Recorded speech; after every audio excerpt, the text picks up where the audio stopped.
Fala galerinha, e aí, tudo bem com vocês? Espero que estejam todos bem. Então, pessoal, passar para vocês aqui um pouquinho sobre a especialidade AP041 Computação 1. E espero que vocês prestem muita atenção aí, façam bons relatórios, uma boa provinha para serem investidos nessa especialidade, tá bom? Vamos lá.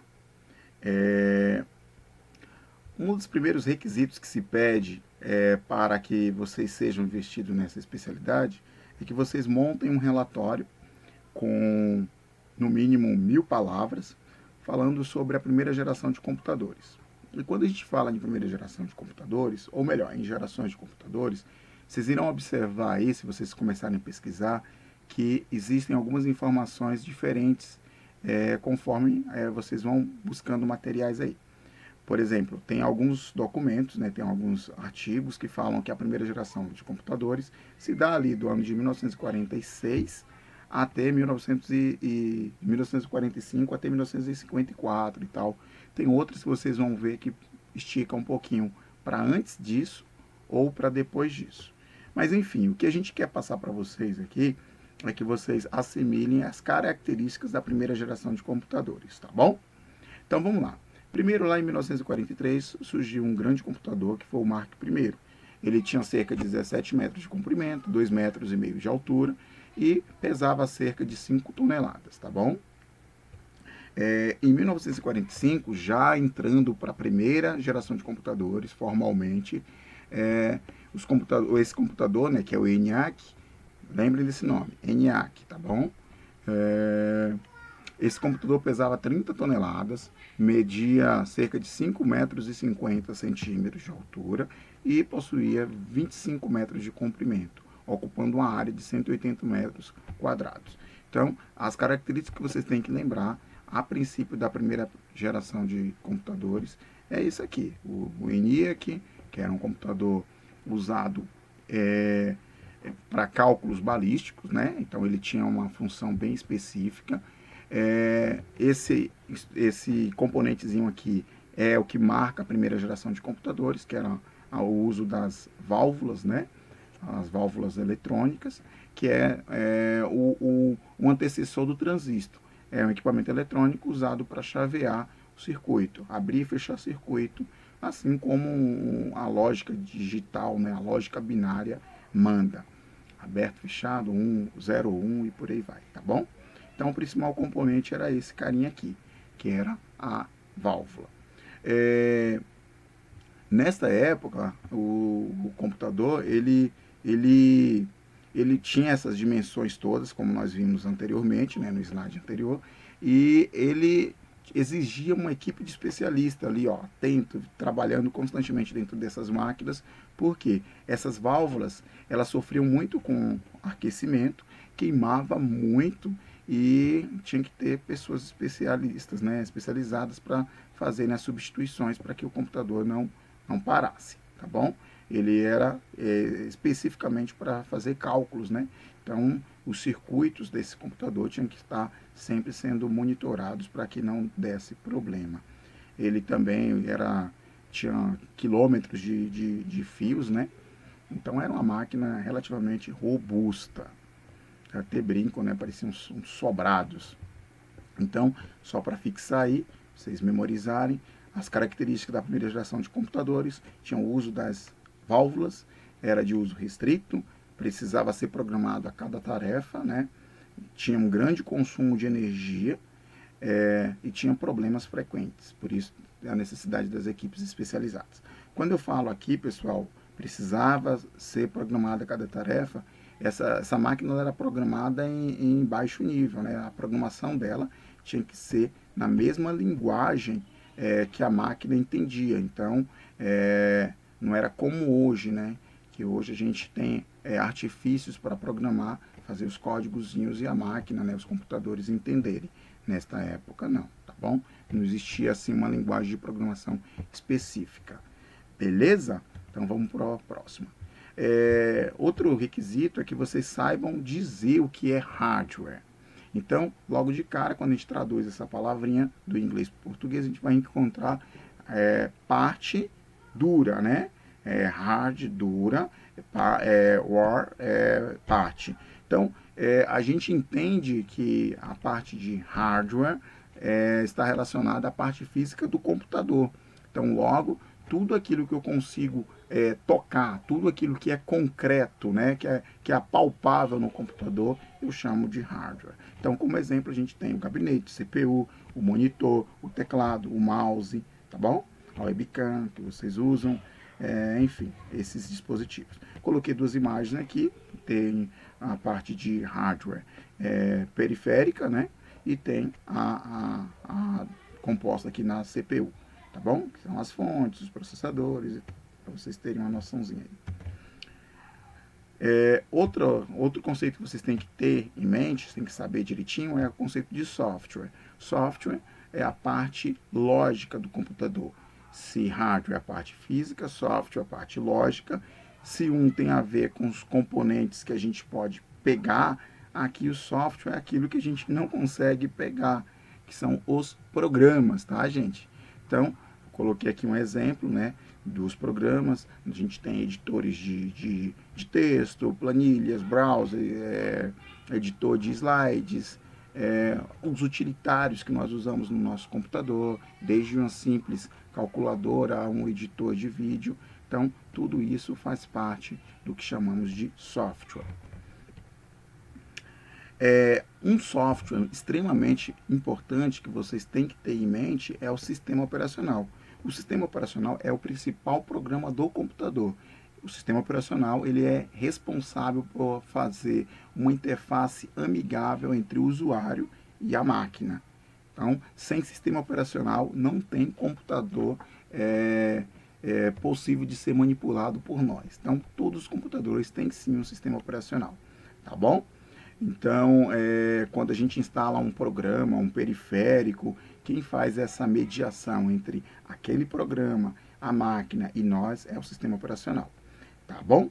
Então, por isso, quando a gente compra um software, a gente tem que saber qual é o sistema operacional, para que ele tenha ele se comunique bem com esse software, com esse periférico e facilite a nossa vida. Exemplo de sistema operacional: Windows, Unix, o Linux, e suas distribuições, né, que são várias, o macOS, o Android também é um sistema operacional, enfim, são muitos. Agora a gente tem que tomar cuidado, pessoal, para não confundir sistema operacional com os outros utilitários e aplicativos, tá bom? O sistema operacional é o principal programa do computador, é responsável por gerenciar todos os recursos do computador e fazer essa interface entre usuários e máquinas, tá bom? Coloquei aqui duas fotozinhas com alguns sistemas operacionais e aqui alguns outros conhecidos, tá bom? A mesma coisa que é válido para o computador é válido também, pessoal, para os smartphones, tá bom? Eles também têm sistemas operacionais. Vamos lá. Driver. O driver, pessoal, é bom ter uma noção de que driver é um programa. Por que eu estou falando isso? Porque tem também na computação o driver, sem o R, que é nada mais que um módulo, entenda como um módulo, tá? É um equipamento de hardware. O driver, por exemplo, vou instalar um leitor de CD ou um gravador de DVD. Eu estou instalando um driver. Coloquei lá um driver, que é a parte física, e depois eu preciso de um programa, que é o driver, para fazer com que o meu sistema operacional reconheça aquela parte física que eu estou embutindo, eu estou instalando no meu computador. Então, driver é o responsável por estabelecer uma interação entre o equipamento de hardware e o sistema operacional instalado no computador. Tá bom? Então, como exemplo, comprei uma impressora. Se eu não tiver esse programa chamado driver, muito provável que o meu sistema operacional não reconheça a impressora. Por isso que vem um CDzinho para que eu instale o driver. Até um pendrive, quando a gente conecta, vocês já observaram que aparece lá, instalando o driver do dispositivo. Então, está instalando o programa que vai fazer com que o teu periférico seja reconhecido pelo sistema operacional. Ficou claro? Então, vamos que vai. Disco rígido. O disco rígido nada mais é que uma memória onde nós armazenamos nossas informações para serem acessados posteriormente, tá bom? É usado para guardar dados, tá? É uma memória de grande volume, né? A gente usa as expressões giga, né? Então, hoje, por exemplo, um padrão é um HD de 1 giga, né? 1 giga não, desculpa, de 1 tera, de 500 giga. Então, a gente geralmente quando fala em capacidade de armazenamento, hoje para HDs o padrão aí é 500 giga daí para cima. No passado era bem menos, mas hoje em dia é por aí, tá bom? É uma memória para armazenamento de nossos dados para serem acessados a qualquer momento que for necessário, tá bom? Coloquei aqui exemplos, tem aqui um exemplo de um HD eletromecânico, né? Tem aqui um exemplo de um HD SSD, tecnologia mais recente. Faltou ainda um M2, né? Tanto é que aqui eu coloquei um HD externo, mas dentro desse HD externo pode ter tanto um HD convencional como um HD SSD, tá bom? Memória RAM. A memória RAM, pessoal, é uma memória de acesso aleatório, né? Ela é uma memória que eu costumo dizer que é uma memória de trabalho.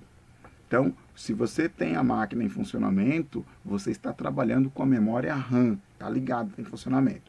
Só que ela, uma vez que você liga a máquina e começa a trabalhar, você tem que lembrar que ela é volátil. O que é volátil? Ela precisa estar energizada para funcionar. Se alguém tropeçar no cabo de alimentação do computador, do notebook, e desenergizou o dispositivo, você perde tudo. Por quê? Ela não vai salvando, ela não memoriza aquilo e consegue armazenar caso haja uma queda de energia, tá bom? Ela é uma memória de trabalho. Tanto é que quando a gente fala de memória RAM, a gente não usa as mesmas unidades que um HD, né, um disco rígido. A gente já usa uma quantidade de trabalho, de dados bem menor. Por exemplo, quanto lá no HD a gente fala, ó, o padrão é 500 GB, memória RAM hoje, uma máquina com 8 GB de memória RAM desempenha um bom trabalho, claro, dependendo da forma e da aplicação dessa máquina, tá bom? Padrão de hoje, por exemplo, 4, 8 GB, né? Tudo depende da máquina e do usuário. Então, a memória RAM é uma memória de acesso aleatório e é utilizada para a gente fazer as execuções dos nossos programas, dos nossos trabalhos, quando a máquina está ligada.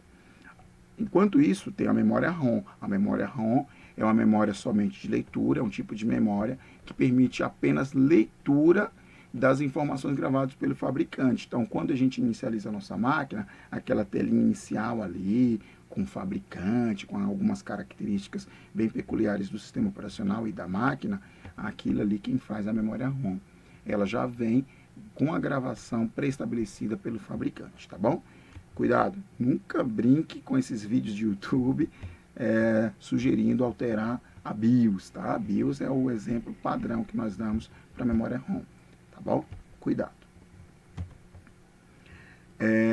Pede também que vocês saibam os cuidados que devemos ter ao manusear CD, DVD, pendrive e HD externo. No caso de CD, vocês têm que ter muito cuidado com poeira, com arranhão, suor, os atritos, tanto do nosso dedo como de uma mídia na outra, tá? Tudo isso pode colocar em xeque, né, as informações, as boas características da tua mídia, tá?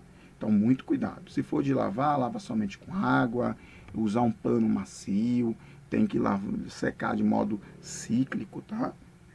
Assim, dando voltinhas e tal. Nada de ficar esfregando, nada de usar bucha, não, pelo amor de Deus. Não vai fazer isso não, senão você vai estragar a sua mídia. Sempre pegar pelo centro, né? Pelo centro tem um furinho no CD, então sempre pegar pelo centro, com muito cuidado, direitinho, para vocês não danificarem a mídia de vocês. Tá bom? Evitar também calor, né? Expor a luz solar e por aí vai. Pendrive. Pendrive a gente também tem que ter muito cuidado, né? Porque hoje o pessoal costuma usar pendrive como chaveiro, às vezes coloca um monte de chave num pendrive, aí pendura ali e tal, coloca na porta USB, força ali, danifica o drive USB da máquina, pode danificar o pendrive, quedas estragam, umidade estraga o pendrive, calor também estraga, então tem que ter muito cuidado no manuseio do seu pendrive, tá bom?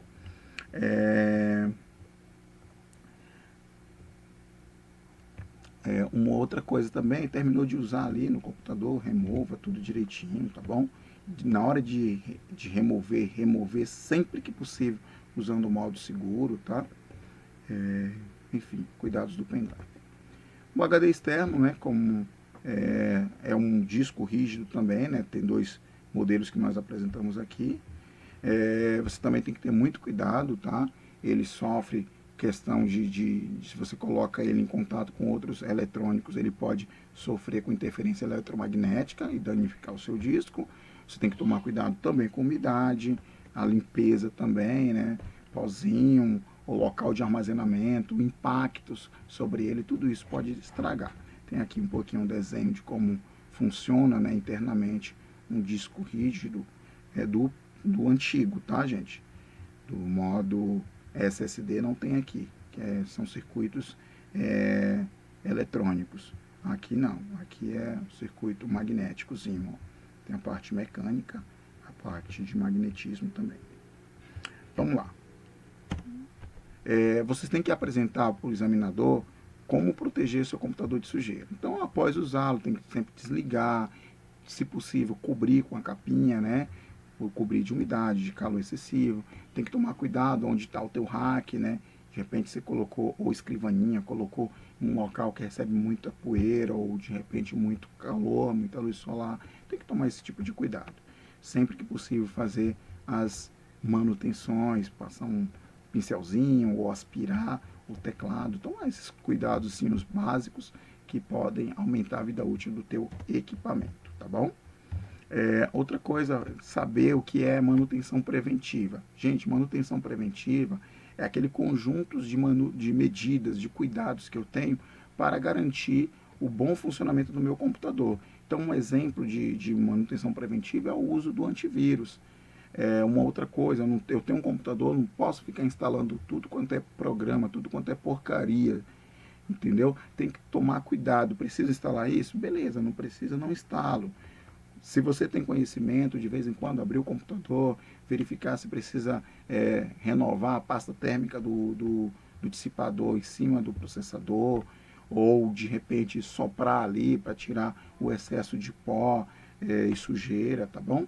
Lembrando que na primeira geração de computador surgiu lá o bug, né? Que era nada mais nada menos que um inseto entrar ali nos componentes eletrônicos. Hoje em dia isso também acontece, né? Não é à toa que a gente usa a expressão bug. Então, tomar cuidado com os gabinetes, que fiquem em lugares com acesso a pequenos insetos também, você tem que tomar esse cuidado, tá bom? Faz parte da rotina de quem usa. Verificar os encaixes das placas, tá bom? Às vezes uma poeirazinha pode também comprometer o funcionamento, então tudo isso tem a ver com a manutenção preventiva, tá bom? Bom, para finalizar aqui, pessoal, vocês têm que saber, tem que demonstrar lá para o examinador como que encerra as tarefas e como que liga. Primeiro, pessoal, o primeiro cuidado que vocês têm que ter, tudo que você faz no computador, você tem que salvar. Então, se você tem o princípio de salvar tudo quanto é atividade, trabalho, arquivo que vocês estão executando, fica fácil cumprir esse primeiro requisito aqui de saber encerrar as tarefas. Feito isso, salvei tudo, vou lá no xizinho, fechei, de boa. Tenho que saber sempre onde está salvo meus arquivos e tal. Para desligar o computador do modo correto, eu vou sempre no botão iniciar, vou em desligar e vou selecionar a opção que eu quero, tá bom? Isso aqui é o Windows 10. Tenho aqui também um exemplo usando o Windows 7, tá bom? Que nada mais, nada menos que a mesma coisa. Botão iniciar, depois vem na opção desligar. No Windows XP, algo bem parecido, tá bom? Tem o botão desligar e eu vou na opção desligar, tá bom? Aqui outra parte, eu até achei que era a última outra, mas não tem aqui. O que são periféricos? Periférico, pessoal, qualquer equipamento que está ali fora da CPU é chamado de periférico. A gente tem periférico de entrada, periférico de saída. Os periféricos de entrada é aquilo que a gente usa para trazer informações para o computador. Então, o webcam, teclado, câmera, tudo isso são periféricos de entrada. Para processar os dados, quero gerar uma saída, eu chamo periférico de saída. Quais são os periféricos de saída? é a caixinha de som, é a tela do computador, é a impressora, é um data show e por aí vai, tá bom? Espero que fique bem claro isso. Aqui ele pede para dar 4 exemplos de periféricos, então vocês vão ficar bem à vontade quanto a isso, tá bom? Coloquei aqui as referências bibliográficas, espero que eu tenha conseguido ajudar vocês. Se precisar de algum auxílio, pode contar comigo. Forte abraço e bons estudos, tá bom?